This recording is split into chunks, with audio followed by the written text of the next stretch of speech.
Welcome to AI TV. My name is Heidi Patmore, and we're at the SA AI Expo today in Sandton. Today I've got with me Thabile Dube from the University of Johannesburg Business School. Thabile is a specialist, project coordinator and research specialist, and you're going to tell us a little bit about what you're doing today at the SA AI Expo. Most definitely. Hi, Heidi. Hope you well. Today we came with our AI hub as the university institution. Mm-hmm. We have different applications that we've developed that serve both the community and the urban and the rural communities. So we kind of taking you people through on what we have developed and how it's benefiting the communities at this moment. The AI hub, Yes. right? So tell me a little bit about the University of Johannesburg's AI hub. What is it for? What does it do? So basically, it doesn't only serve the community, the UoJ community alone, but we aim to also expand into different places across the country. So we get students that develop applications, develop solutions for communities, and the nicest thing is that they don't have to be at a working stage and what's not, but they can be students as well.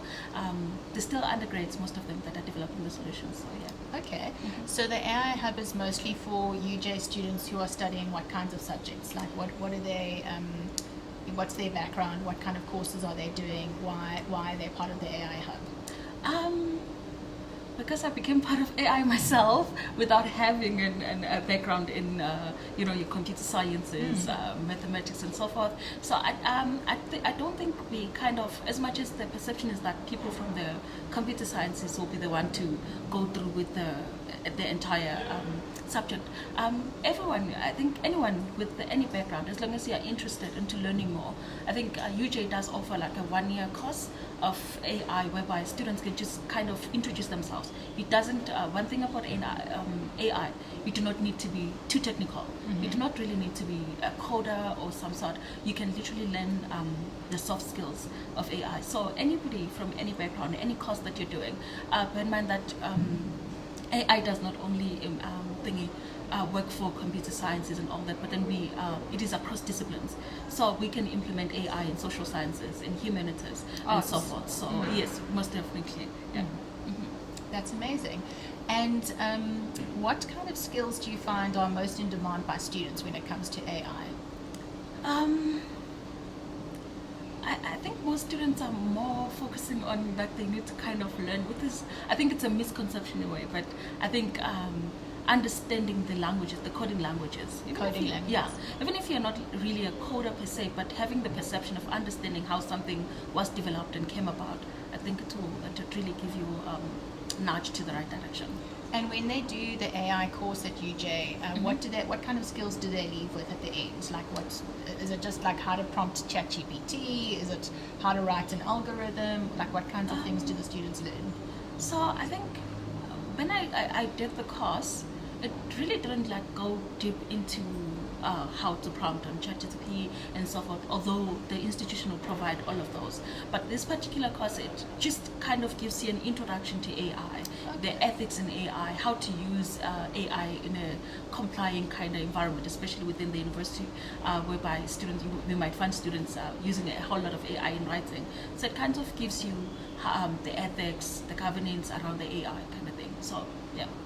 So do you find that you said that the students use AI in writing a lot? So how does what's the university's approach to it? Number one, manage that students aren't cheating using AI, or that assignments aren't just prompted and now an assignment is getting spat out by ChatGPT.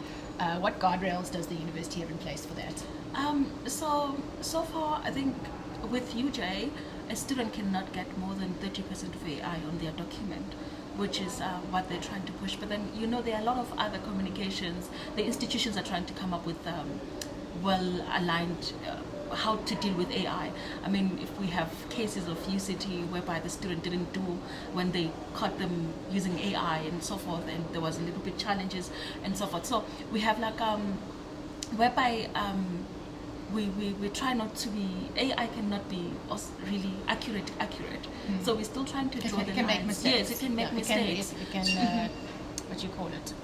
Hallucinate. Yes, pretty much. So we cannot really say sometimes you find that the student didn't use AI per se, but because they use your editing tools like Grammarly, and then it changed some words, and now remember when we do AI, like it's picked up as an AI generated essay. Because if I'm gonna go to AI and put ChatGPT and put a prompt, ChatGPT already it encrypts that, and it becomes content for the next person. So if the next person writes the very same thing that I asked, part of training the model. Exactly. Now it becomes AI.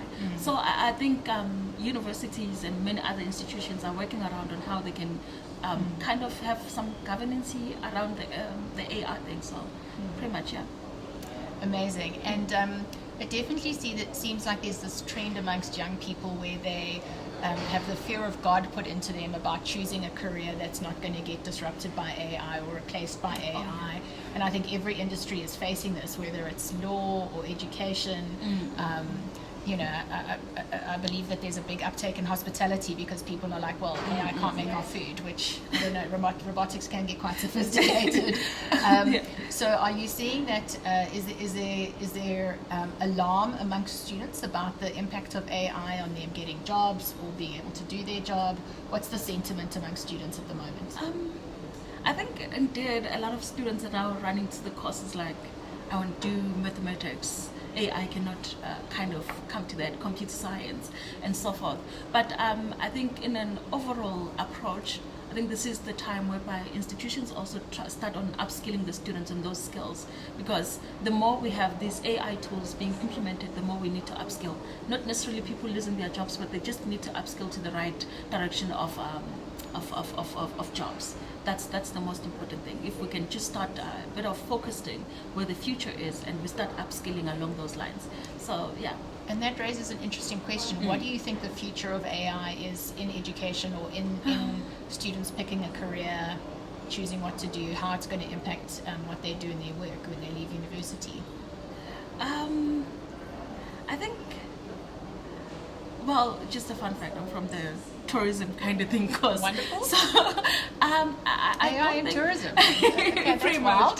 much. So, what I think is the most important thing on that, for example, I'm from tourism, and there's an approach that, AI is going to come and work into the hospitality. They're going to implement this robotics and all disrupts of travel that. agents. So how about AI in tourism, whereby I get to learn how to run the AI within the tourism space, not only waiting for the tool to be developed for me to say, now I have to skill up in order for me to learn how to use the tool. So that tool cannot, one thing about the robotics that are being developed, they cannot work for 24 hours with themselves. They need some sort of a specialist in that particular field. So I think it could be aligned to that, just upskilling in that field that you're in, to understand AI in the field that you're in. I think that's where we're going. That's very exciting. Thabile, thank you so much for joining us today. It was lovely to chat to you about AI and what the University of Johannesburg AI Hub is doing. And thank you so much for joining us on AI TV. Much appreciated. Thank you.